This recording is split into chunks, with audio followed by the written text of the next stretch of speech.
we're gonna edit this out, but I gotta tell you, I gotta talk to you about something. You do this, like you'll be like, no, don't say it. But like those are the things you should be saying. No, I know, but it's not specific, but just saying like, like you don't put it on. Actually, I can.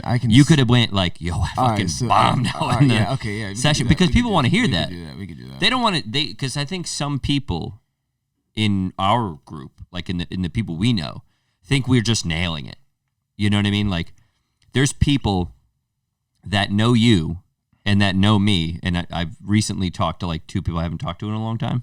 They just think I'm like nailing it. Oh, yeah. And I'm like, dude, I fucking struggle every day, just like everybody else. Like, it's like, do you think I'm like, there's like something different? I have more resiliency maybe, but I'm still like, God damn. You know, like I had to call out on Monday. It was like a mental health break, and then you had a panic attack. I do want to talk about that, though. Yeah, absolutely. I really want to talk about that. What the hell, man? You got that. You brought that from home. You didn't even bring me anything, but I'm glad and I'm happy that I get this shipped right to the door.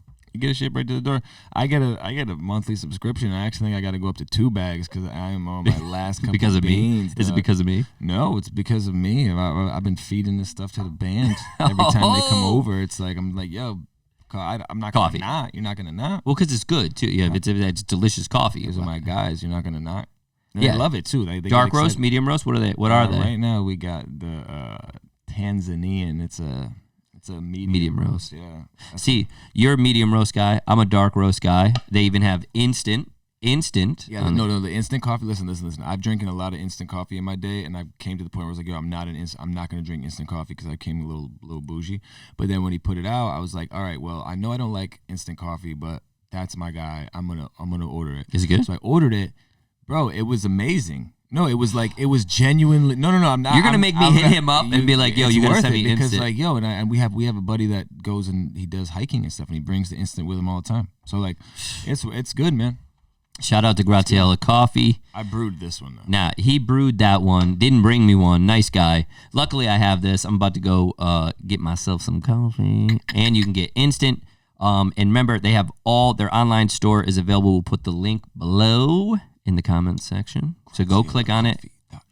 GraziellaCoffee.com. Thank you. Thank you so much for this. And not Ian. Thank you, Graziella Coffee.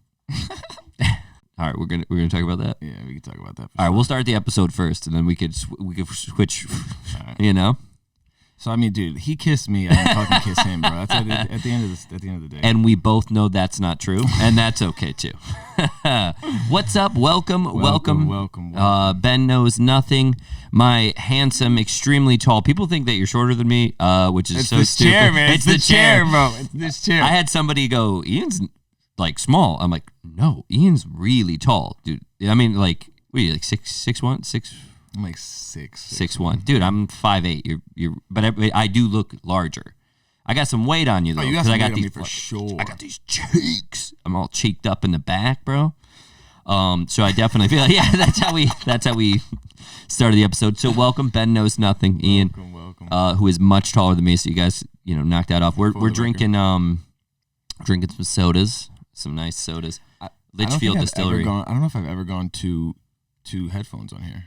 You're usually one ear. Yeah, I am, right? You usually do that. You're studio. off. That's what I usually do. I'm just so used to it. But like, I don't need to do that. I'm not in the studio. Yeah. I do that so I can like hear myself. A lot of people ask me. I've seen people be like, "Yo, what's up with the?" Like somebody tweeted one day, like, "What's up with the one ear?" I'm like, it's just so I can monitor myself. Do I look as good as you do? Oh, I know I look stupid when I do it. No. Like you look actually decent. How do I look right now, though? This looks bad. If you did it all the time, I wouldn't even question it. I think mine was over here too, so you never saw. Oh, you didn't see it because I'm here. Yeah, that's true too. I don't know. I've always just like, like this is what we're putting. Well, I just put them on and I was like, ooh, this is nice. Or I don't use them at all. Like I've been on and just done it like this. It does this way feel you can weird. Monitor if somebody drifts too far from. Yeah, it feels weird. Now, but Speaking of. Feeling weird in you at the studio with one ear.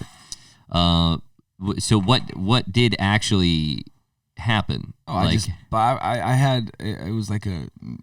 had what was yesterday, Friday, right? Yeah, so Thursday. Yeah, so Thursday. Yeah, today's yeah. Thursday night.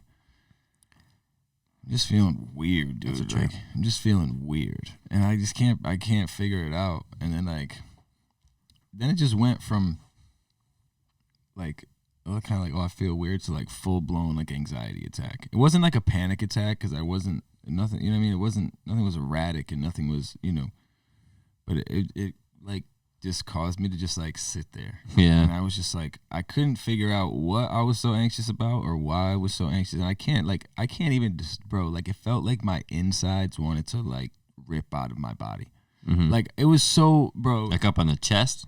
Everywhere. It was just so, I had like this feeling inside of me that I was like, what is this? Like, have you ever had an anxiety attack or panic attack? Oh, before? yeah. No, but usually it's like something that will trigger it. Like, usually something will trigger my anxiety. And then I go into full blown, like, oh shit. But like, I could not figure out what the fuck triggered me. Like, nothing, there was no, because what I like to do is I'd be like, okay, I'll get through the anxiety attack. And then I like to go back and be like, okay, what triggered me and how can I get that the fuck out? Yeah. One way or another. How can you cut that out of your life?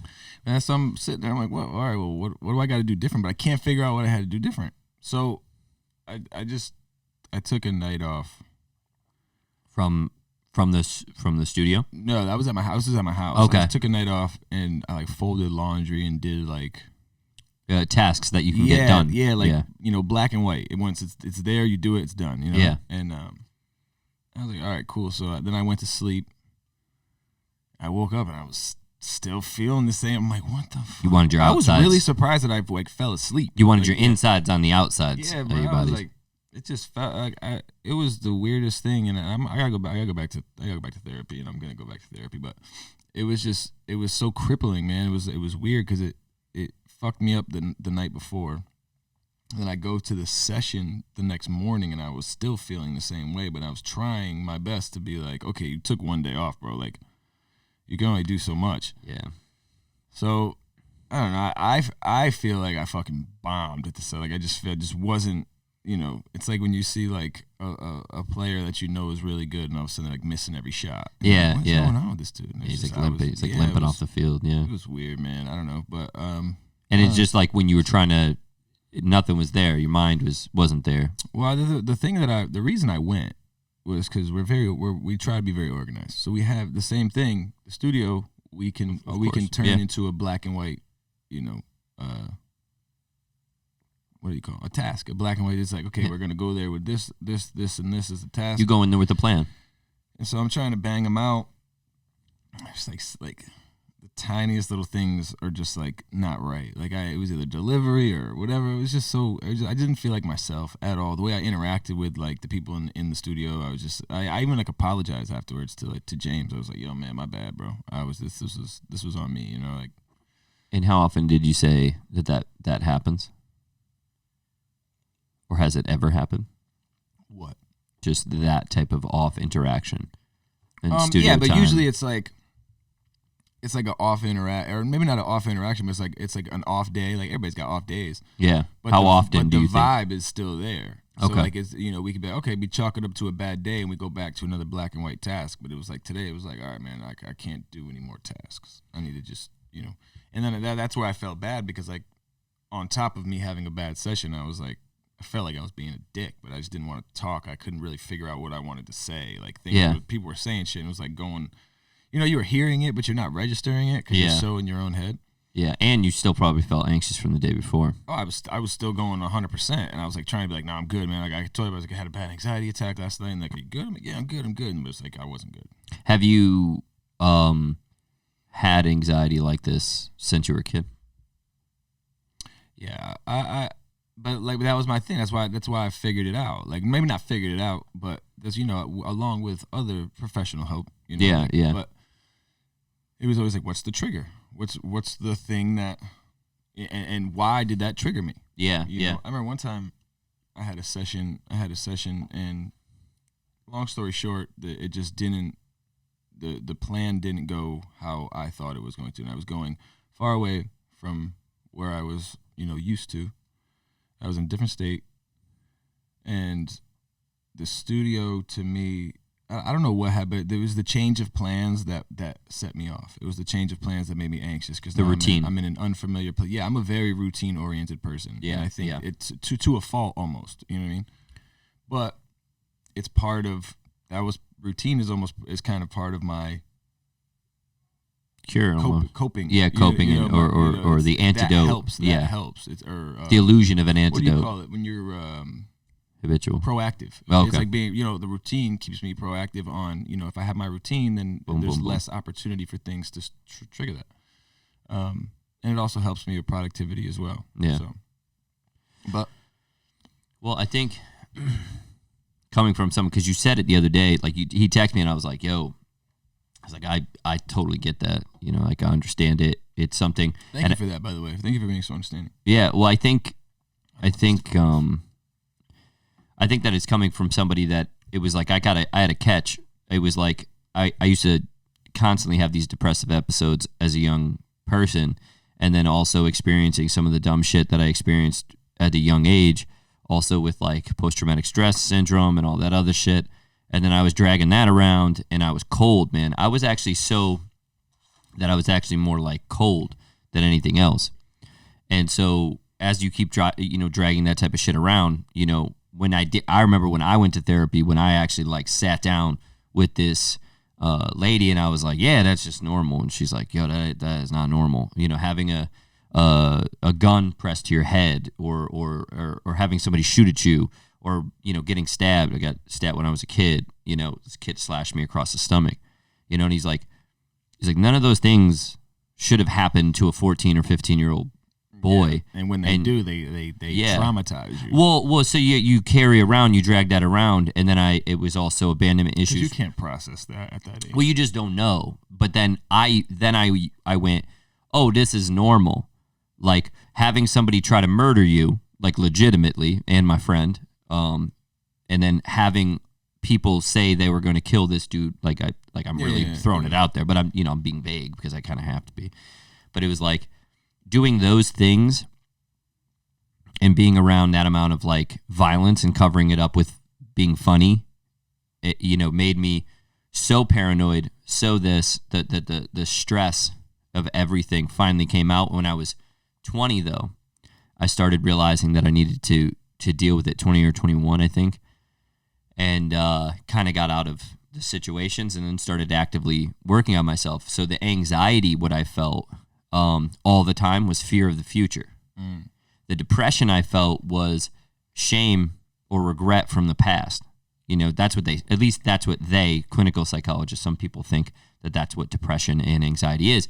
So somebody like yourself, somebody like myself, who finally have found these positive habits or good productivity or habits or being habitual in a real positive way for people, think about it, man. Like, with the stuff that you do now, those episodes are so far and few in between, I imagine, compared to I was going through one once a week, like where I felt like my heart, like you're saying, your insides feel like they want to be on the outside. You just feel like shit. And then you're also like you were saying, your just stomach's fucked up. Everything is fucked up. Your head's fucked up. No, bro. Yeah, bro. Bubble guts are real. Bro, head to. I had body. to like look it up. I'm like, yo, what the fuck is going on? And I looked it up, and it made a lot of sense. Dude, it makes so much sense. And then I realized that after that, you that head to gut connection, that shit's real, man. Like to be able to your mind to stomach, like trusting your gut. I was going years with constantly ignoring. I was trusting my gut for fear and fight or flight reactions, but not for, hey man, you shouldn't be doing this, but you're still doing it, dumbass. You know what I mean? Like you're still doing it. And it took people calling me out. It took hurt people. It took doing dumb shit, but then also calling yourself out, obviously, which is the best one, which is what I was wanting to talk to you about, because I think that's such a huge, because like you said, you had a really bad session, and I think that some people think we just nail it all the time. I'll come in. I've been working like a madman, not a madman, like somebody who wants to accomplish something. Yeah. And I think that even when I come in, and I'm a little down, like I'm down. People are like, "What's wrong? Oh my God, are you okay?" And it's like, "Yeah, man, I'm okay." Like, these things happen to everyone, especially to people who have something on the line. You have something on the line here, and so I think that I also think can affect it. I also think a lot of my it was always fight or flight with my anger and my anxiety and stuff. And instead of, because I was an angry kid, so instead of the fight, I was always flight, right? But I've learned as I get older, the fact that I was always so flight, and then the thing about it was I did it with everything. I'm the type where if I have to do something, I have to do it across the board. Yeah. So, let's say it could be anybody, a friend, a girlfriend, a cousin, whatever, it didn't matter. And it was if they did something that I was, that made me mad or I didn't like, made me anxious, it was okay, you can either fight, which to me was you can either voice your opinion on this, or you could fight. You get the fuck out of it. And or you can do so. so. Yeah, you so can. I was I'm very good at not attaching to people or things or whatever, and also detaching if I have gotten attached. So that's a defense mechanism. Oh, for sure. Yeah, yeah. And I've always been okay, cool, I'm out. And then instead of telling you how I feel, I'd rather you wonder how I feel and just be where's he been? Oh, you're it's gonna be in a song in about a year. Yeah, because I'm definitely gonna say I write so much about I embellish. You spice up some stories. Oh yeah, but still, it's gonna come out. A lot of based on true stories. Pain, man. You're gonna sing about it. But yeah, I've done flight for so long that I almost don't even know how sometimes in situations now to voice my opinion and not feel voice my opinion confidently. I'm a people pleaser. Ooh, yeah. To a fault. Yeah, that's a fault. But at the same time, I'm very apathetic to some things, and I might tell you what you want to hear, and then be oh, yeah. See, I can understand how that would create a lot of that type of flight or that kind of confusion in your life, because you're not actually being maybe truthful with yourself, being a people pleaser. It caused me growing up. Because to me, I thought I was doing a good thing. I was okay, I'm not gonna hurt their feelings. Go into these deep emotions that was anger and shit more for me. Whereas I know that I have a tendency to, snap on a dime and then kind of turn into a different person, which I don't even like. I've had people be like, yo, who's that? Yeah. And so I don't like that. So to me, I was doing a good thing as far as okay, cool, get out of there. But then I never really learned how to tell somebody, yo, here's how I feel. So I think that's why I'm so good at writing songs, because I tell you how I feel there. Yeah. But I probably won't tell you to your face. Yeah. Which sucks. But at the same time, it makes a good song. It's true though. It really does. Cheers. It does make a really good song. But I think that's part of it, what it is. That's good.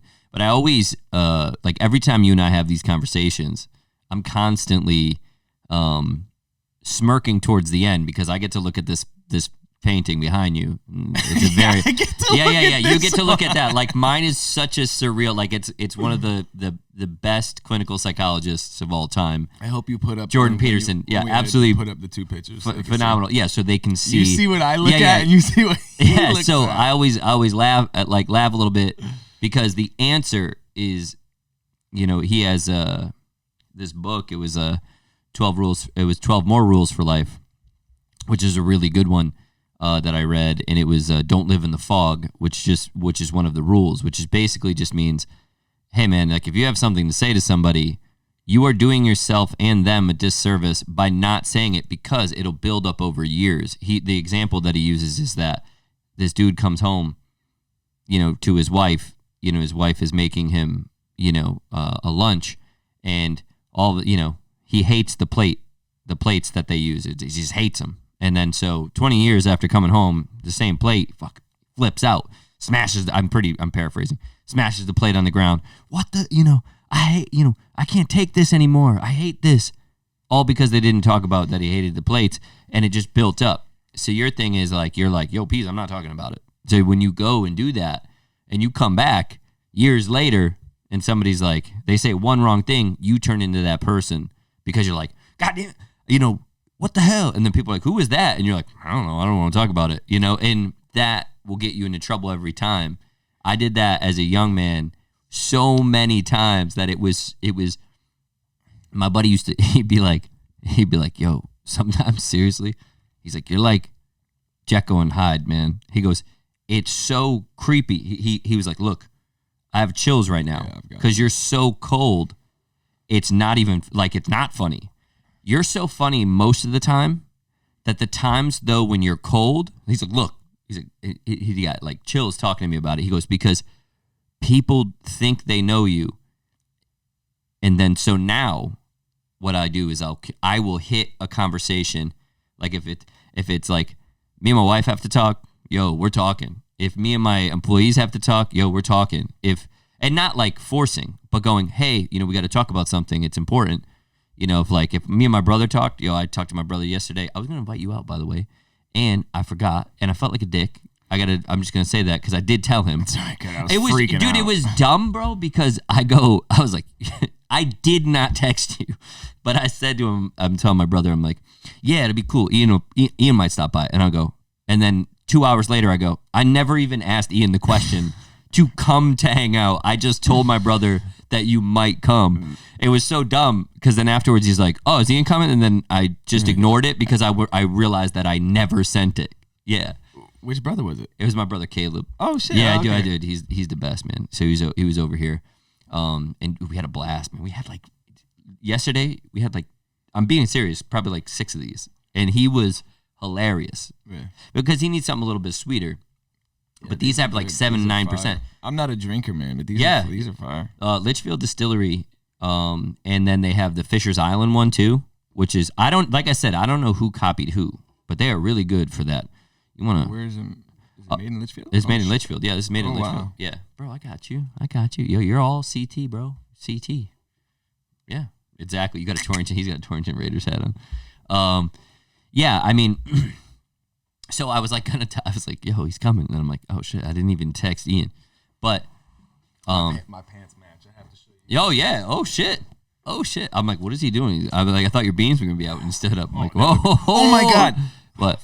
All right, so I used to work at a Longhorn Steakhouse, unidentified location, and we used to work across the street from Olive Garden, and they used to do this thing called it was either Dick Out Tuesdays or Cock Out Tuesdays. I can't remember what it was, but they would, how like the servers wear like the little aprons with like where they hold the little pad. And this is because of waiter. They would go and take the order with their cock hanging out behind, like What? behind the thing, and then they would go and be like, "Yo, I just did it." Okay. And this was all like, I didn't work there, but like we worked at the other one, and we were both under the same company. So like their lunch break, they're coming to our spot, we're going to their spot on our lunch break. Bro, that's some shenanigans that I don't know if I can. Crazy. Dude, I'm supposed. Okay, so I'm not dressed up, but I mean I got like decent clothes on because I'm supposed to go to Longhorn. I'm not going now. No, Longhorn's I swear cool. to God. Longhorn's great. Get the sweet potato. Man. I don't trust you, man. I don't want anybody weans out when I'm doing that. I'll be like, hey, pull your apron up. I'm not gonna. Hey, pull your Olive Garden or Olive Garden. That's dude. Crazy, man. When's the last time like you went to an Olive Garden and like confidently went there? Like were you like, we're going to Olive Garden? You know what I mean? Dude, I've never this was when 2012 probably. Okay. Because I was still up in Maine. Yeah, that's a At good this undisclosed location in Bangor. Yeah. I Right don't next to the mall. I know. I think in Maine, in Bangor, they probably have maybe one, so you're really calling it.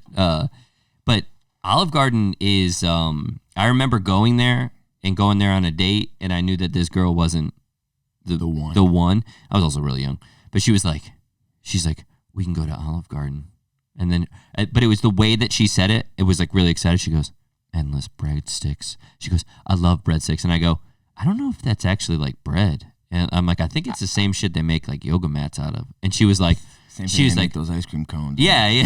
She's like, you got to ruin everything. I'm like, I'm sorry. I think any restaurant like that's like a chain that you can literally go to any big city in the world and find one. Yeah. You're not gonna get like, you got to think about it. Like there's that stuff's like frozen in the bag. Like, and a lot of those companies, like I said, Red Lobster, Longhorn, there's like some seafood joint, Olive Garden. They're all under the same. Are they the same they're thing? all under the same umbrella company. They're all under shit. the same like mother company, whatever you want to call them. I didn't know So that. they Yeah, all an umbrella. report- Yeah, umbrella company. So they all yeah. report up. You I'd know, like to know who it is. And it's Darden. Darden? Yeah, it's Darden. I can't tell if you're telling the truth. No, I swear to God. Yeah. I swear to God. Yeah. But to me, I think like when you have all of those restaurants and you're supplying all of them, Yeah, you're not gonna. you're like, does quality so really much matter? Shit went in the microwave before it went on the plate. It was crazy. Oh, see. Like, but like the steaks and shit, and like They're legit. Everything's Those are legit. Whatever. Yeah, like you can't. You can't. Well, I just wanted a steak. I wanted to go get like a steak, but I didn't want to go to like some crazy steakhouse. No, I'm go to like, Longhorn. well, I'm not That's gonna now because Dude, they used to have this like like a massive steak, bro. It was a massive team. It was like a 22, 25 ounce or something like that. bro, I could kill that. I know you could. I can murder that. I'll take the bone with me too. I'll walk out with it. They'd be like, sir, I'm like, it's my bone. Thank you. Yeah, yeah. Oh, I'll do it. I'll suck on a bone. I'll do it. I would do it. Somebody came in today, and I was talking to him because I started training again on Saturdays because I just switched it up. Fridays is such a better day to have off. You have Fridays off. You know, it's like such a better day to have off. But we were talking a little bit about like what it meant and where people come from when they suffer, when they come from when they are depressed, when they come from those types of things and all the ways and avenues that you can do it. And that she told me, and it was like, because I was like, she's had like so many people's deaths and things happen to her. Who is this? This one of our, well, she's one of our listeners too, but it's one of my clients too. Okay. And we were talking, and she's just had a lot of trauma, a lot of stuff happen to her, a lot of this. But despite that, man, she is still, just like upbeat, really. So, one of those things, despite your suffering, you're grateful. Yeah. So my thing was this, like talking with her and hearing about like the way that she deals with anxiety, the way that she deals with depression, the way that you deal with certain things. And you kind of know like, hey, these are temporary. This is a test. You know what I mean? See where your head's at. Can you identify it? Can you reach out to the right people? All that stuff, right? So she was telling me about this, and I was thinking about it.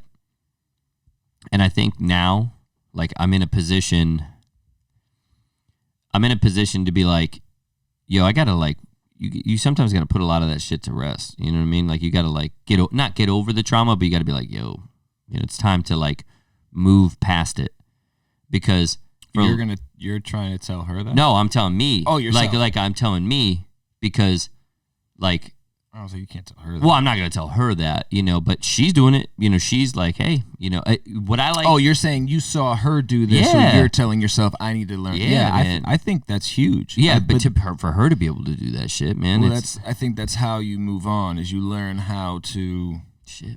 Conquer it, or actually, not compartmentalize it in your brain, and actually take it on full, and admit to yourself that it happened, admit to yourself that, like, I don't know, like, yeah, I think there's a lot of having to accept, Yeah, and then move on. But I think the process of accepting is where it's, but everybody's journey's different. That's, yeah. So because we were talking about that too, and everybody's journey is different. Everybody has their own way of dealing with things, and then people also have a tendency, like we all know, we all have met, or at least I have. I started telling this story while we were there, and I was like, yo, when I was a kid, man, we had this kid, and he was like, I used to like sell shit and do dumb shit, and I used to sell to him, and I'd be like, yo, this is like $100, and he'd be like, yeah, that's a great price. He didn't know, man, because he was dumb,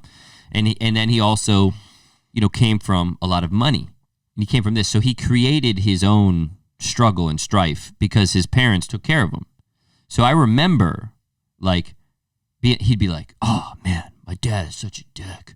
My dad's such an asshole, man. And I'd be like, why? And he'd be like, because he wants me to rake the lawn. And I'd be like, okay. And then he's like, yeah, I'm gonna get my allowance anyway. Like he was like one of those types of kids. And like he would just make up shit. You know what I mean? To be struggle. And I used to get pissed at him, and then my boy used to get pissed at him too. He'd be like, hey, man, I hate that kid. And I'm like, yeah, I don't like him either. Is the type of kid you want to rob? Yeah. You just like, come on, bro. But what killed me now, looking back, I don't wish that on me either. I don't wish that type of being that naive and that unaware of the world, because I'm not joking. I was like, I would be happy, like, allowance, bro. You're getting allowance, dude. I don't even know. I don't even have a house. I don't even have a house. I don't even have a home. Yeah, I really don't know how. But it's like I remember being like, what? You are you serious? So, but I don't wish that type of non-struggle ignorance. Yeah, man. I don't wish that upon anybody, because I have realized now there's a fucking huge lesson to be learned. Yeah, there is a huge amount of man children and women children now more than ever that I keep bumping into, and I'm learning this more and more. You have no defense mechanisms for the world. You have no idea what it is about. You have no shared struggle. And this is me. Like, I do not wish that. Seeing the ignorance in how blind this kid is, I remember being like, you deserve to be charged $100 for this. Like, you just need, like, you deserve for me beating you for this. You know what I mean? Yeah. So, and I remember when I told my buddy who couldn't stand that kid, he was like, good, man. He's like, good. He's like, next time charge 125 and give it to me. So I remember, like, doing that. And it was just like, I never looked back after that. And now I realize this now, when I train a lot of people, I see a lot of people, I talk to a lot of people. I actually had a conversation on a Zoom the other day with this dude, and he was telling me that he was experiencing the same thing, because we're in the similar industry, on how many of these young kids that he's getting. And he's like, it is painful. My mom is such a bitch because she wants me to go to Michigan State instead of this, and it's freaking crazy. And he's like, and I am a Division 1, like 2 athlete, and she thinks I'm a Division 1.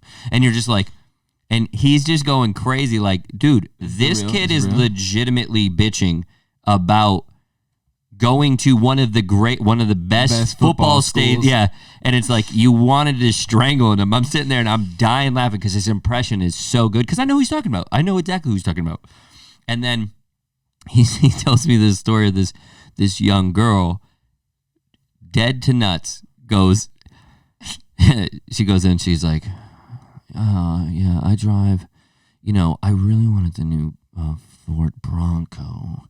And my dad said that the Ford Bronco was just too much power for me. So he ended up getting me the newer Bronco. But then he also installed a tracker in it just to make sure I don't use all the power. And all this, like, can you fucking believe that? Like, she gets, like, super pissed because she got a brand new Bronco. A brand new one. By the way, he's, like, explaining to me, I'm like, that's a dope-ass Bronco. Fire. I'm like, I really want that car.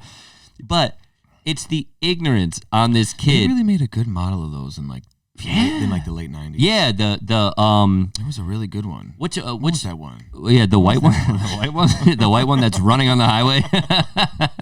I am not, dude. That dude. Imagine as soon as they brought up them gloves, he's like, my hands wouldn't fit in those. O.J. Simpson.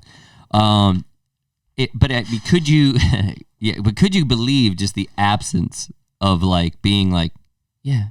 You got a brand new Bronco, dude. Just shut the fuck up. Yeah, shut up, bro. Shut up. Do you know my first car? What the fuck do you want all the power on a Bronco for anyway? It was ridiculous. She was complaining about him monitoring the car that he bought, brand new. Tracker in a sense of, like, I'm watching where you're going. Well, no, it was more like, hey, to make sure you're not accelerating too quickly. Yeah. Like in that type of stuff. Insurance companies do that shit. Yeah, I did. I'm a part of a good driving program, actually. You are? You got one of those 15, things? I had one in my car. Yeah. That thing would go off all the time. Like, they go off? They go off. They start to beep to let you know to take it easy. Yeah, man, but I got 15% off my car insurance just from switching to Geico.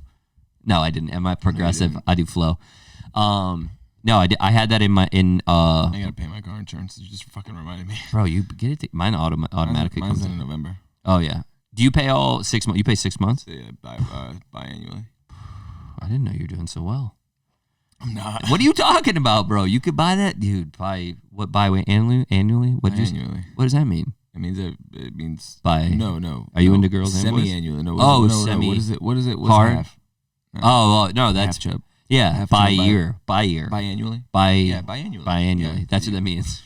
I should know No, what this right? is. I don't know. Yeah, bi Every curious. 6 months. Yeah, bi. Yeah, but you're bi. Everybody's a little gay. Yeah, that's true. That's true. I seen it. You'd kiss John Stamos. Not John Stamos. I wouldn't kiss John Stamos. I kiss Ryan Reynolds though. You don't think John Stamos is attractive? I think he's like now Uncle Jesse. Yeah, That's the problem. Matter. The guy doesn't no, fine wine. it ruins me because I know him as Uncle Jesse around all those kids, so I can't picture him doing. He's a cool uncle. He was, but I think he's also. We all know that Joey Gladstone is a freak. We know that he had puppets. Shout out to Alanis Morissette. Yeah, is that who's doing love to him? What do you mean? You've never heard? She's doing love to him. You've never heard? Isn't Kelly Clarkson? Didn't she used to date him too? Listen. Talk to me, Joey guys. Gladstone, whose real name is not Joey Gladstone. Whatever, you know what I'm talking about. Yeah. Uncle Joe. Yeah. Uncle Joey? Yeah, Uncle Joey. Dated Alanis Morissette like way back in the day. I almost believe she was like young as well, and then she wrote You Ought to Know about him.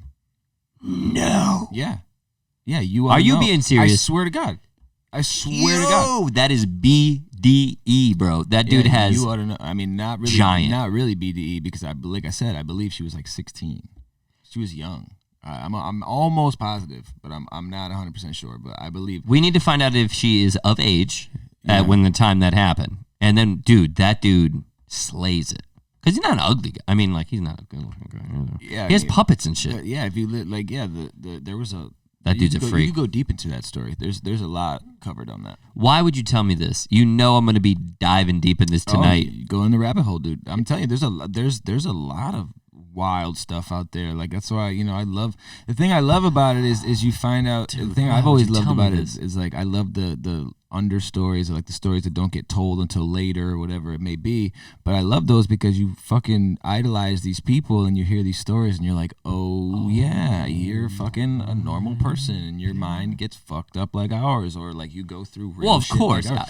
yeah. know, but like to hear about it and then to it's like, oh, Have you kind of like a window into people's minds. have you seen the new show, or it's not new, but it's the third season is out?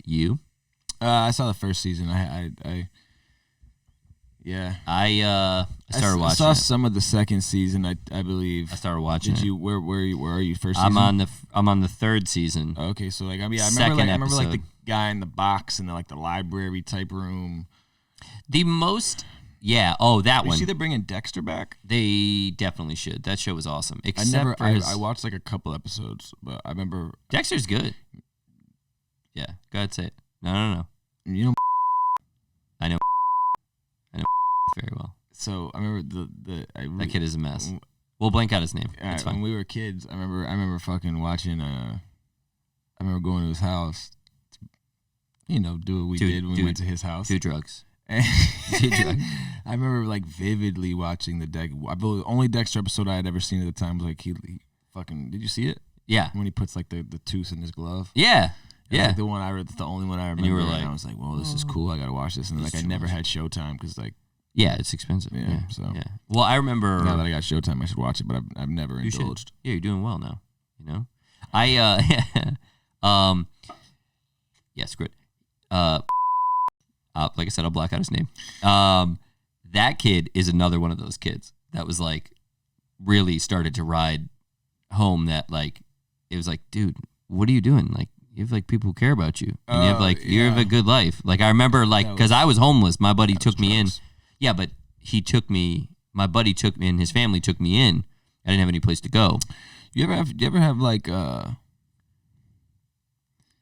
because like I feel like we pretty much grew up around a lot of the same people. Yeah. You ever have not survivor's guilt? I don't want to say it like that, but do you ever like Nope. No, you never. I'm gonna let you know now. I know you're gonna say because I think about it all the time. I have dodged, dipped, dived, survival of the fittest, survival of the grittiest, shared stuff, all that stuff, and I have gotten to that point where I go, you know what? I'm sorry, sorry. When do you draw that line? When do you get to that point where you say, look, or how much? Let's say it's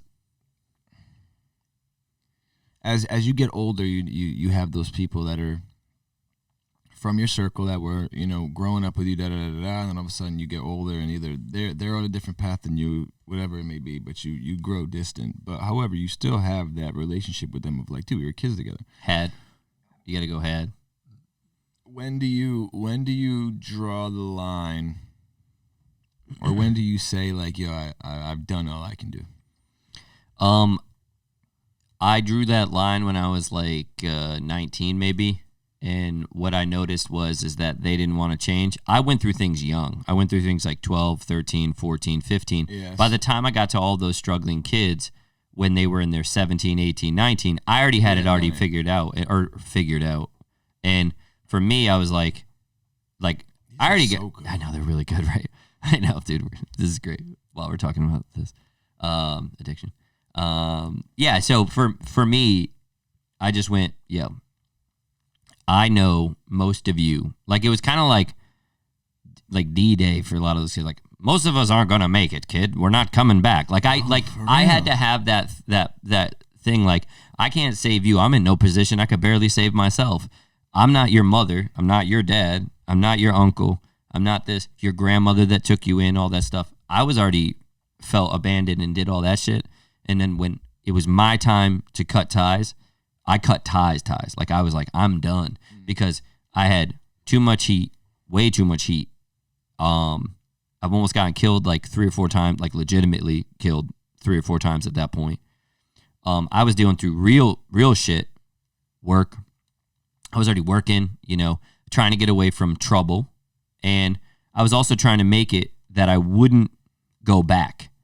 I had to cut ties with 3 or 4 kids that I knew that were heroin addicts, selling dumb shit, doing things, drug addicts.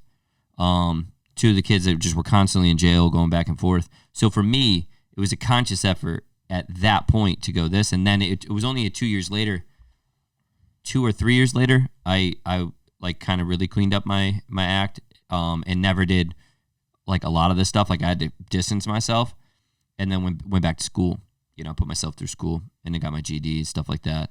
Went to night school. And I knew then that feeling bad was what they were doing, which is what their parents did to them, which is what they did, a lot of them, generally speaking. I'm not saying all of them. Yeah. And then I remember going to a funeral one time. I went to a funeral and I walked in and I saw maybe 85% of these kids that I was hanging out with, 85% of them maybe. And they all were so excited to see me that they forgot why. They were so messed up, that they even forgot why I stopped seeing them. Like, that's how screwed up in their head they were. Like, I was like, yo, you guys are all messes. You guys are this. I can't be doing this. I need to focus on me. Otherwise, I won't survive. So you need to cut ties with those. The people who went with me, who came with me during that time, great. They're all, fathers and people trying to work real hard and staying out of trouble. And when I went to that funeral, that's what got me. I saw them and they were all like, hey, Benny, hey, like, and there was like, seriously, like maybe like 8 or 9 of them. And I was just like, hey. We all live in the same dimension. Yeah. And I was like, hey, how's it going? And I was just like, hey, all right, I'm done. Yeah. So you got to cut ties with that. And that, cause it's not you anymore. You got to kill that person. I killed that guy a long time ago. I was like, it's not me anymore. I can't do it anymore. I can't hang on to that amount of hatred because I was hanging on to hatred. I was the dude that could smile and then snap, and I didn't like that. It's not a good thing. Like, I would fight people. I would like to fight. Like, it never bothered me. They'd be like, we used to do these things. We box, like the people would box or they fight. I remember I'd go, like, dudes would be like, hey man, we should all go out back. We should like fight and stuff. Like they'd be like, you should fight this kid, Dom or something. I'd be like, okay, cool. I'm like, let's go. Because I would just be like, what's the worst that's going to happen? He's going to hit me. It's going to hurt. What's the first rule of Fight Club? You don't talk about Fight Club, and I did break that rule. But it's like, it wasn't a tough thing. I didn't like it. It was like, you're a psychopath. You're a little making of a psychopath. Get the hell out of here, bro. You're a comedian. And Brendan Schaub says it. You know Brendan Schaub. Yeah. Brendan Schaub said it really well. I was a great white shark, but I was a dolphin disguised as a great white shark. Like I was just walking around, I put my great white shark, like I'm so scary or I'm so this. And it was like, yo, really, you're just a silly bitch. Like that's me. I'm just a silly goose. I don't care, and I don't want to be that person. Who wants to be that person, man? I don't want to be that person. You see the text messages that I send you now. It's dumb as shit. It's just like. How about the one I sent you the other day? Which one? The mirror one. Oh yeah, dude. This dude's taking shirtless pics. He's like, yo, I'm getting swolled up. This dude's getting swolled up. I'm about to share it too. I'm about to just full send it. I'm gonna full send that, and you'd be like, yeah, dude. Yeah, but you see, I don't want to be like, who's that guy? That's not me. Yeah. Get out of here. That puffy chest shit and that, put it to rest. I have a life I want to live, man. I don't want to do that anymore. That's not me. I started being super nice purposely so that I could be that snap and feel justified by it. But dude, I gave you everything, man. I gave you all the happiness I had. Okay. And this is what you fucking did. Okay. That way I'm like, at the end when I feel bad, because I'm like, dude, I'm the type where if I hit you, I'll feel bad later, man. Like I think I've said it on the podcast. I punched somebody in the bar and hit him up. I hit him up later. By the way, I'm my bad, bro. I didn't do that. But like, if I give you all the utmost respect in the world and all the kindness and all that, and then you still don't reciprocate. If you don't reciprocate it, that's cool. But if you go out of your way to then be disrespectful after I've given you all this, then to me, I justify that. It's like, I just gave you fucking everything. I could get down with that. I understand what you're doing there, but I don't. It's kind. Also a defense mechanism. I'm kind, but for real. Like I'm not kind. No. But I mean, I make sure I lead with that. Like I purposely go out into the world with a mantra of like let's go and be kind today. Like when I remember one time I was like, yo, I was talking to my kid and I was like, all we gotta do in this world is make somebody smile. Make somebody smile every day. Try and do that every day.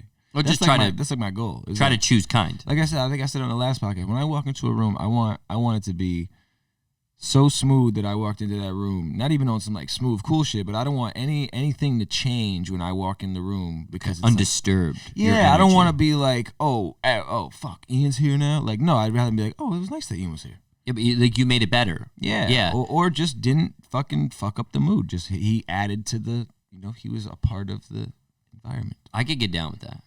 Growing up, and like we were just talking about like that type of attitude, I would want to ruin things. And it was like, because I thought my life was so shit and it was so hard and I was so miserable and there was trauma. Hurt. Dude, that gets you nowhere. You will get nowhere quick. So, but here's the thing. Once you put that shit to rest, to bed, dig that grave, put it in there, you know what I mean? And then you go, this is going to be maybe too deep. I don't know. I think about dying every day. I swear. I really do. I think, but like a deep thought, Matthew McConaughey conversation while driving to work. We're all going to die someday, man. Like I think of it like that. And I go, all I care about, all I need in my life, I already have. All the stuff I'm working for is because of what's in here. Like I want those things. I don't need them. I know what I need in my life. I already have it. I have a great life. And despite even not making very much or not having it, that's not what it was about for me. I value family, interactions, good conversations, good friendship, I value that. I think about dying every day. I don't want to be that guy, on the deathbed, that stereotypical, I regret not doing. I don't want to be that guy. So I think about that guy every day, and it's helped me with my interactions with people. So much so because I'm grateful despite all the terrible shit. Because there's so much good things that can come when you deal with your shit, when you deal with your drama. So I think about dying every day, and I know how that sounds. I know how maybe that sounds, but I do. To. It's the only thing that's guaranteed, man. Yeah. So think about dying every day. It really helps. I think about it in a sense of like when like, so part of my apathy when I say that is like, if you get in an argument with somebody or something, I think about it, if I was to end this argument, pull out of here and fucking boom. Yeah. Hit by a truck. I'm dead. Would you? Last thing I fucking did was argue with your dumb ass. Get the fuck out of here. Yeah. I'm going to enjoy this joint in my car. Yeah. Or just like the interaction doesn't need to be so negative because you're hurting. The interaction could be negative because that person deserved that negative reaction, not just because you're trying to punish them. Well, one of my favorite things is looking myself in the mirror, and I swear to God I do this, and I know it sounds stupid, but I look at myself in the mirror. Oh, I know. I got a picture. You want to see? I look at myself in the mirror and I say, yo, you're not shit. You could do that too. You got, like, bro, if there is let's say it's political, let's say it's any type of argument, right? If it's going on and you see it and it's around you and you want to jump in and you're like, oh, I gotta prove my point. Sometimes you just go. Right? So I said, okay, if this person is sitting right next to me and he's talking to so-and-so, whatever, and I want to make a point, there's probably a bazillion people just like this person in the world having the same fucking conversation right now. And if I really, really, really, really cared about proving my point, I'm going to tell this person, and then I better go fucking find everybody else and tell them my point and make sure I prove it. And that's when I say to myself, you know what? I don't really care about proving this person. Proving this person wrong. You're like, cheers, I'm done. Oh, I can literally, like, that's why one of my favorite things when people get worked up about something and I just literally look at them in the face and just like, look at you. It doesn't matter. Look at you. Like, well, I mean, after all this exerted energy. Yeah. What are you going to do? Yeah. Are you going to just leave and say, hey, I won that argument? Or move on and actually change.